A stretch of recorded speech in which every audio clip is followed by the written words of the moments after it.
llama inhibidores de la nerlipresina. ¿Y qué es la nerlipresina? Para hablar de eso tenemos que saber qué son los péptidos natriuréticos. En la aurícula, doctores, cuando se distiende la aurícula, ya, por X, Z motivo, por aumento del volumen en la aurícula, llamémoslo hipertensión, llamémoslo cardiopatía dilatada por un infarto, llamémoslo cardiopatía dilatada chagásica, cualquier cosa que te aumente la cantidad de volumen a nivel de la aurícula. Entonces dijimos que había respuestas que eran simpáticas y respuestas neuroendocrinas.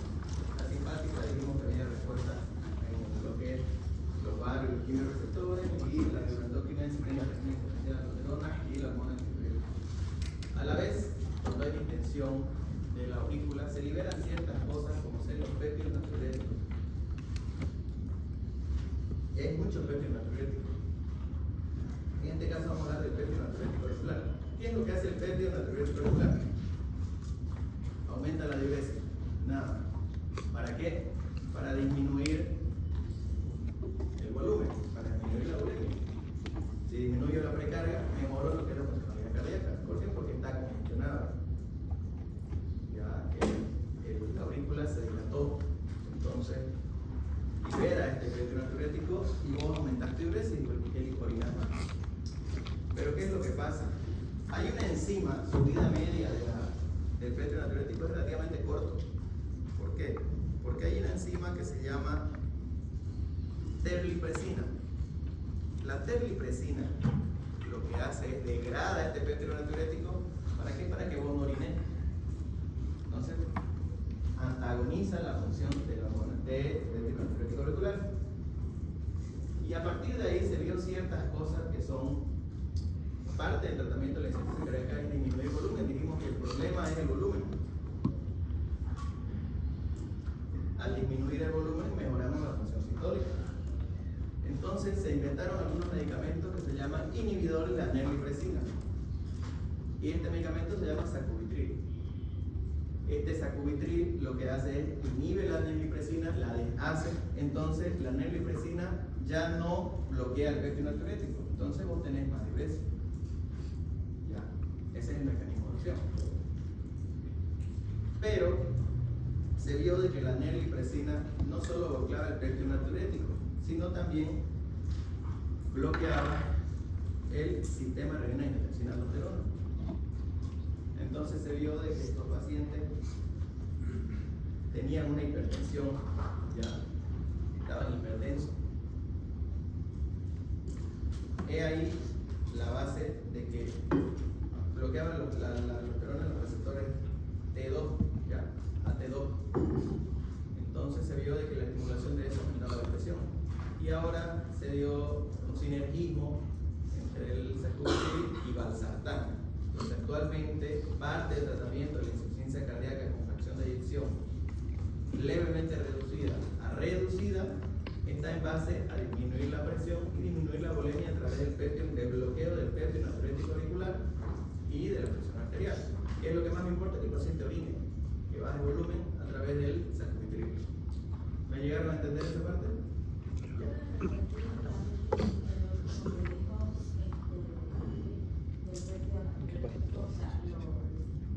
En sí la nerlipresina bloquea el péptido natriurético y no solo eso, bloquea todos los péptidos natriuréticos y entre eso también el sistema renina angiotensina aldosterona. Entonces por ende su paciente va a estar hipertenso. No bloquea su inhibidor. Bloquea el inhibidor, perdón, el inhibidor, ¿ya? El inhibidor. Entonces por eso estás hipertenso y tenés que darle un inhibidor de la presión y del péptido natriurético en sí. ¿Ya? Por eso es sacubitril con valsartán.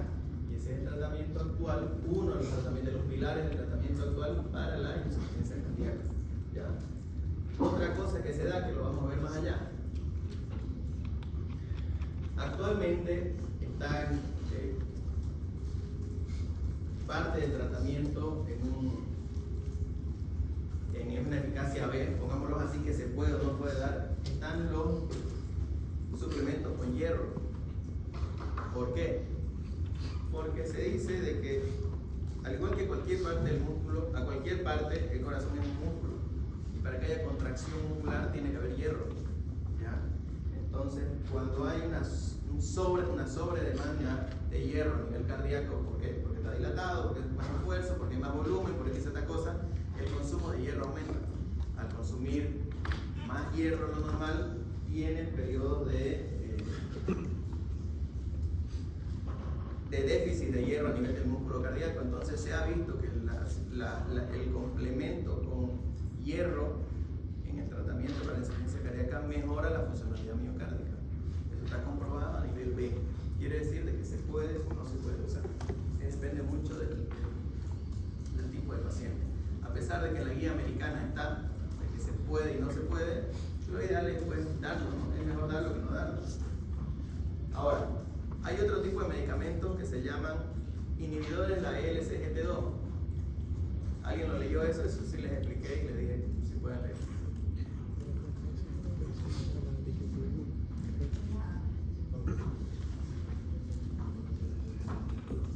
¿Alguno?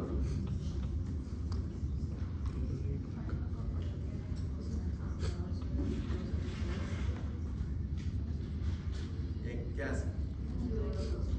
Ya, a ver, dijimos de que los diuréticos actuaban a nivel de la nefrona. Había 5 tipos de diuréticos: homóticos, inhibidores de la angiograsa carbónica, diuréticos de asa, diuréticos diacídicos y ganadores de potasio.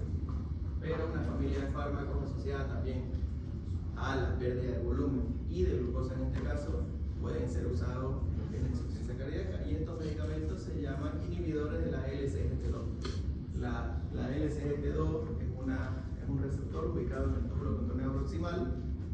Hay LSGT1 y LSGT2. Estos receptores lo que hacen es aumentan la reabsorción de sodio, glucosa, ¿ya? A nivel del túbulo contorneo proximal. Y si viene sodio, arrastra agua, ¿ya? Entonces, cuando yo bloqueo estos receptores que reabsorben sodio, reabsorben glucosa, nosotros tenemos una natriuresis. Aumentamos la eliminación de sodio, de glucosa y por ende de agua, disminuyendo así la precarga, disminuyendo así la volemia.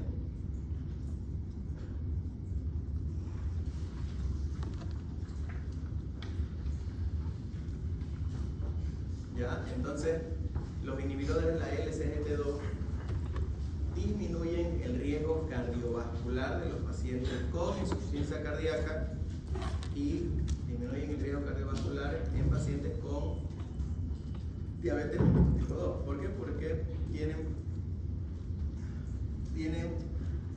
un efecto vasculoprotector, ¿ya? Entonces, parte del tratamiento, doctores, es netamente eso. Todo lo que vimos el otro día, que son diuréticos, IECA, ARA2, inhibidores de la LSGT2, la neripresina, ¿ya? Y eso es en fase aguda. Pero ¿qué pasa cuando el beta bloqueante? ¿Qué pasa cuando el paciente está en fase crónica? Un paciente, ¿tu nombre? Lucas, que Lucas esté con insuficiencia cardíaca. Pero Lucas puede vivir con insuficiencia cardíaca. Lucas está en su casa con insuficiencia cardíaca todos los días.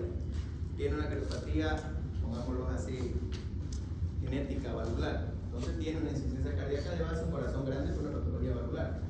Pero no es lo mismo que Lucas esté en su casa o venga a dar clases y ya tenga una lesión vascular, que Lucas tenga signos congestivos. No es el tratamiento el mismo. Entonces, cuando hay signos de congestión, de sobrecarga, que lo vamos a empezar a ver más allá, de sobrecarga, y ahí entran muchos los criterios de Framingham, ya cuando tengamos un paciente congestivo descompensado, se quita todos los medicamentos que usaba anteriormente para usar solo diuréticos de asa, para quitar volumen, nada más. ¿Ya? Y vamos a ver de que se quitan todos los medicamentos solo para usar una o dos cosas. Y no es lo mismo en qué momento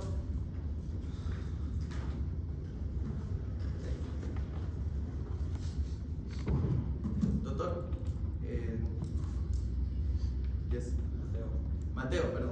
Mateo, ¿en qué momento pasa Lucas de ser, creo que ya le pregunté, de ser insuficiencia cardíaca a ser shock cardiogénico?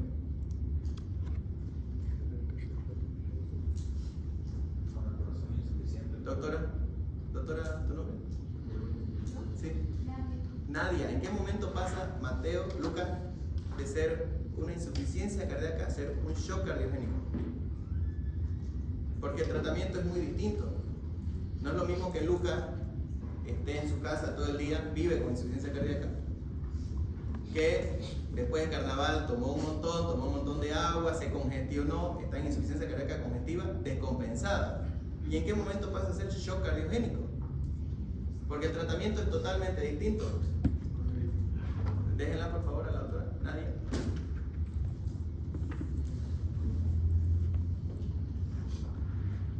Pacheco, ya lo buscaste.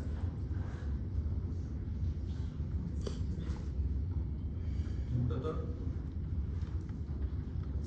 Vamos chicos, entonces para cualquiera, ¿en qué momento pasa a ser shock cardiogénico? Porque el tratamiento es totalmente distinto.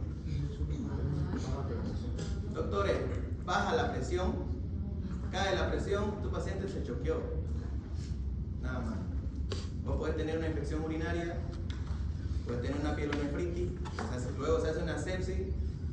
Si cae tu presión arterial se llama shock séptico. Si cae la presión en un paciente con insuficiencia cardíaca se llama shock cardiogénico. Ya, entonces se choqueó, eso es shock. Cayó la presión. Entonces el tratamiento para Lucas es muy distinto. Si su paciente está choqueado, no le voy a dar diurético, no le voy a dar beta-bloqueante. ¿Qué le voy a dar? Lucas, volumen.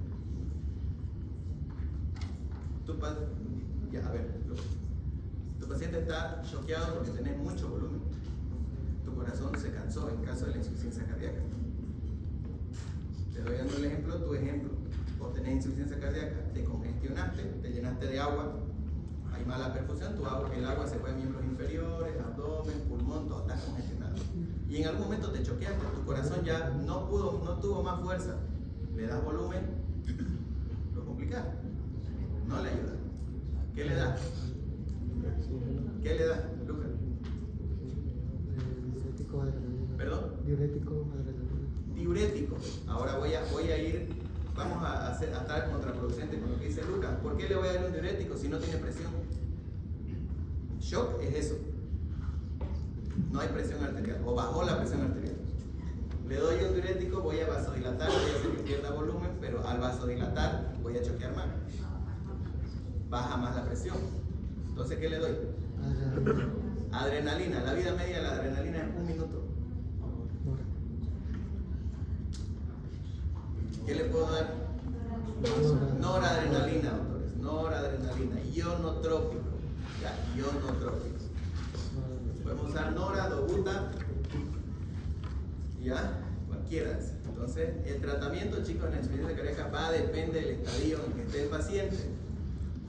Entonces, y eso es lo que vamos a ir viendo. ¿Ya? ¿Podría? Perdón. Pregunta nomás, no pregunta. Podríamos, el problema ahorita de nuestro shock es que estamos con mucha agua y que el corazón no... El problema es que tu corazón, como cualquier músculo, se cansó.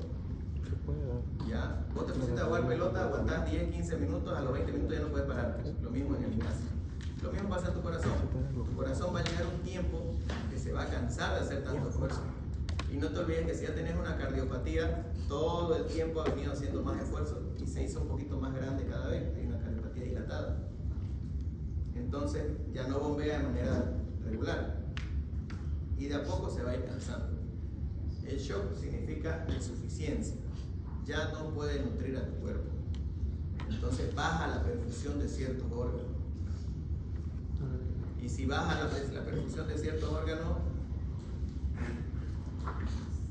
tenés que ayudarlo con algo. Y tenés que ayudarlo con algo que se llama ionotropismo, fuerza de contracción. Eso dijimos que era el ionotropismo, ¿no? Fuerza de contracción.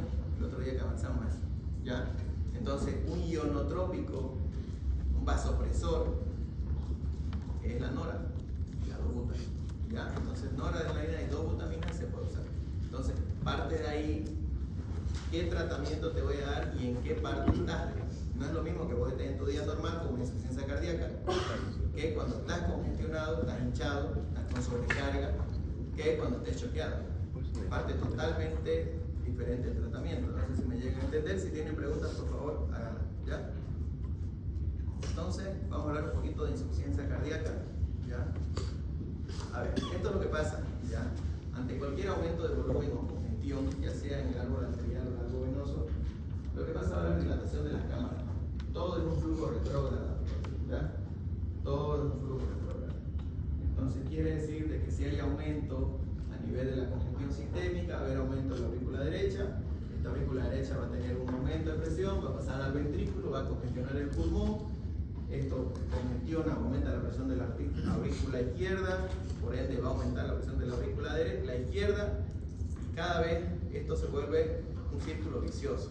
Entonces no se olviden que cuando hay todo esto, está el sistema renina-angiotensina-aldosterona, está la hormona antidiurética, está el sistema simpático y parasimpático, aumentando la resistencia. Si aumenta la resistencia, ese corazón tiene que hacer más fuerza, si hace más fuerza se va creciendo, pero cada vez hay más congestión, más congestión, más congestión. Entonces, lo que pasa es que esto se hace un círculo vicioso independientemente de todo eso, ¿ya? Entonces, ¿qué es lo que pasa? En el ejemplo de la hipertensión que vimos el otro día, la hipertensión era el aumento de la resistencia vascular. Si aumenta la resistencia vascular el ventrículo derecho, el ventrículo izquierdo tiene que hacer más fuerza de contracción. Al hacer más fuerza de contracción, como todo músculo, se hipertrofia. Al hipertrofiarse, no tiene un buen llenado. O si tiene un buen llenado, no tiene un buen vaciado. Y parte de ahí algo que vamos a aprender ahora que se llama fracción de eyección. Y la fracción de eyección es el porcentaje de volumen que te bota, el ventrículo izquierdo en una contracción, que tiene que ser arriba del 45%.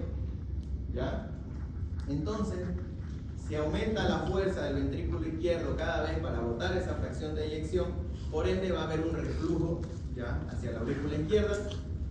La aurícula se va a crecer, por ende tiene que aumentar la presión de la vena pulmonar. Si aumenta la presión de la vena pulmonar, tiene que hacer más fuerza, va a haber congestión pulmonar, y así un círculo vicioso, doctor. Ya, todo es un círculo vicioso. Ahí, a esto representa más que todo lo que es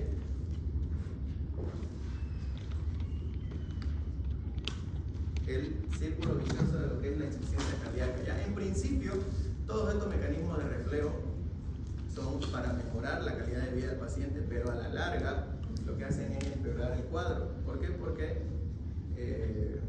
congestionan cada vez más, y ahí parte el tratamiento. El único tratamiento, doctores, es lo mismo que les dije el otro día: mejorar el volumen o disminuir la resistencia, ¿ya? O aumentar la fuerza, que hay muchos medicamentos que aumentan la fuerza de contracción. Entonces vamos a ver ciertas cosas. Anteriormente, años antes, doctores, se dividía la insuficiencia cardíaca en muchas clasificaciones, y si ustedes lo pueden leer en libros antiguos de Harrison Barreras, lo dividen izquierda, derecha, anterógrada, retrógrada, sistólica, diastólica, concéntrica y excéntrica. Ahora la Sociedad Americana lo divide solo en fracción de eyección. Entonces, fracción de eyección, ahora vamos a ver, ¿ya? Entonces, ciertas cosas que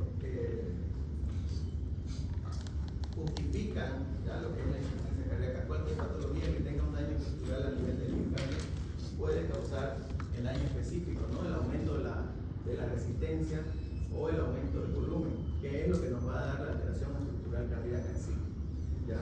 Independientemente de sea, ya sea la disfunción diastólica, la disfunción sistólica, la insuficiencia cardíaca derecha y la insuficiencia cardíaca izquierda. Y ahora hay patologías o hay lesiones que son propiamente del corazón, y hay lesiones que son secundarias, como el caso del cor pulmonar. El cor pulmonar no es más que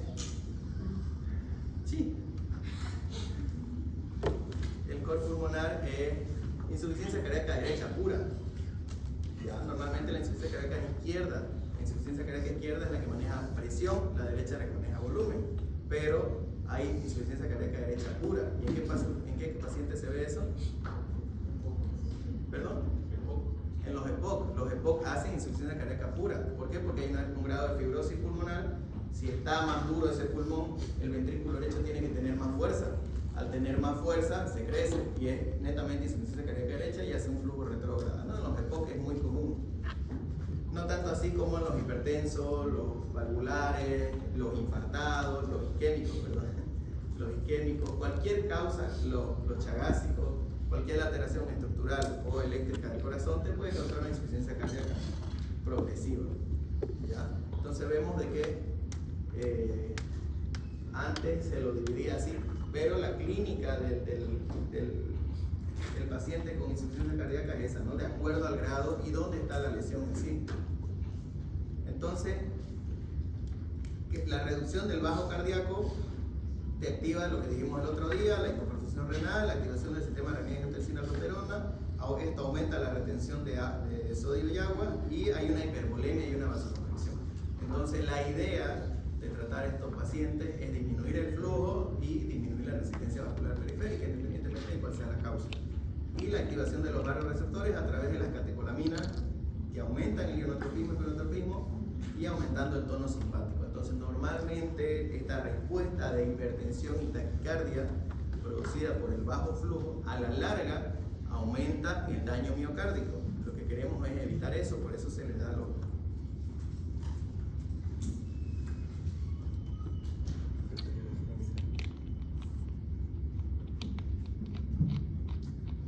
Entonces, a la larga aumenta el daño estructural cardíaco. Y como lo vemos nosotros, la correlación fisiopatológica, que la congestión pulmonar, la congestión pulmonar está dada por síntomas específicos como la ortopnea, la disnea paroxística nocturna, la tos nocturna, los crepitantes pulmonares, el derrame pleural. La congestión sistémica se evidencia a través del reflujo hepatoyugular, la turgencia yugular patológica, ascitis, hepatomegalia, todo lo que es derecho, insuficiencia cardíaca pura.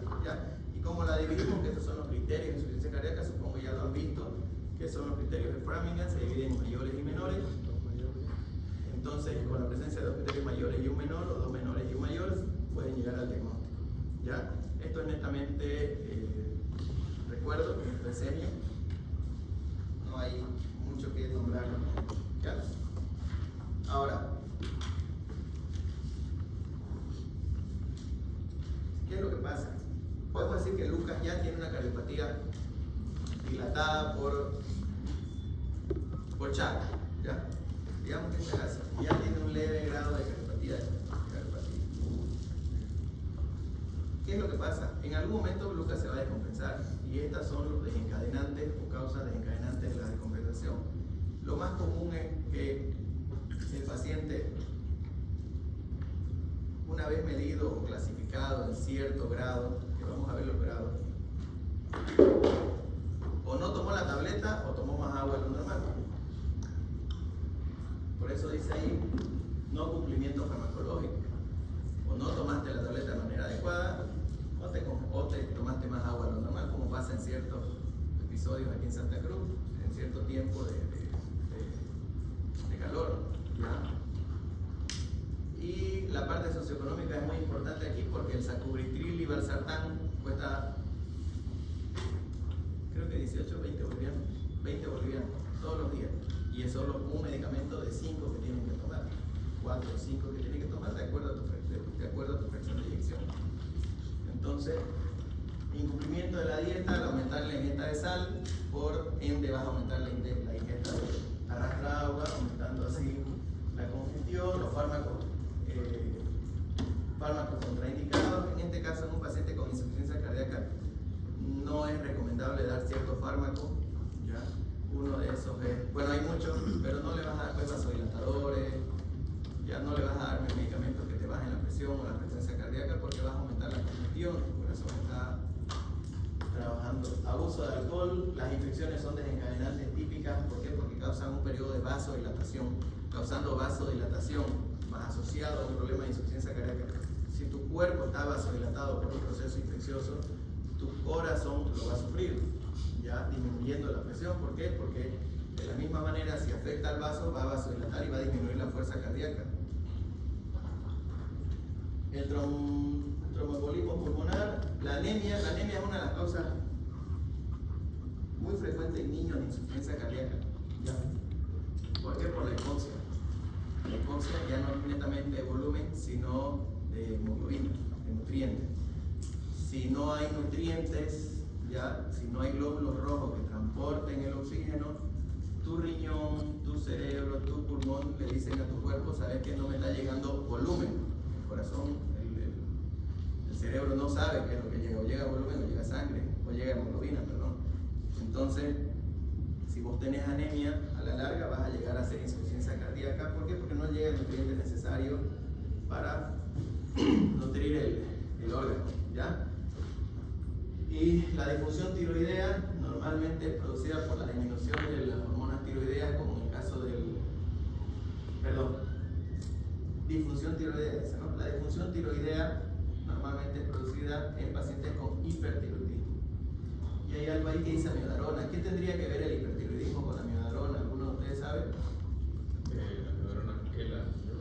No.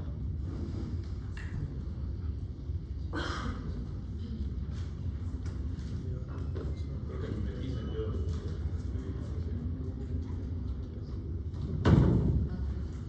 No, está contraindicada, doctores, la amiodarona en pacientes con hipertiroidismo. ¿Ya? ¿Por qué? Porque el 80% del metabolismo de la amiodarona es yodo.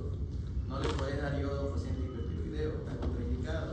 Aumenta la liberación de hormonas tiroideas, aumentando así el grado de hipertiroidismo, llegando a una crisis tirotóxica. Entonces no se da amiodarona en un paciente hipertiroideo. Por eso dice la disfunción tiroidea producida por la amiodarona. Si yo tengo más hormonas tiroideas, aumento lo que es la fuerza de contracción, aumento la resistencia periférica, aumentando la congestión y causando insuficiencia cardíaca. Entonces muchos pacientes con hipertiroidismo pueden desarrollar insuficiencia cardíaca de fase aguda, y eso se llama, o está presente en algo que se llama crisis tirotóxica o tormenta tiroidea. Uno de los criterios de tormenta tiroidea es signos de insuficiencia cardíaca. Por eso dice ahí el uso de ciertos medicamentos como la amiodarona, porque producen disfunción de tiroides, pueden causar insuficiencia cardíaca en sí. ¿Ya? Y bueno, en algunos casos ciertas arritmias, el infarto de miocardio, la bradicardia, la reacción mitral, que esas ya son netamente cardíacas, ¿no? Entonces chicos, cualquier alteración estructural cardíaca puede causarte alteración en el manejo del volumen, por ende congestión e insuficiencia cardíaca. Entonces, a partir de aquí la vamos a clasificar en ciertas cosas, ¿ya? Y es aquí donde yo pongo a jugar un poco con las letras en los exámenes. Hay 3 tipos de clasificaciones. Una ya lo conocen, es la Sociedad Americana. Otra es según la fracción de eyección, y otra es el grado de disfunción que tenga. ¿Ya? Ya, tómense 5 minutos, por favor. 5 minutos. Sin salirse, por favor. No me encanta la pausa.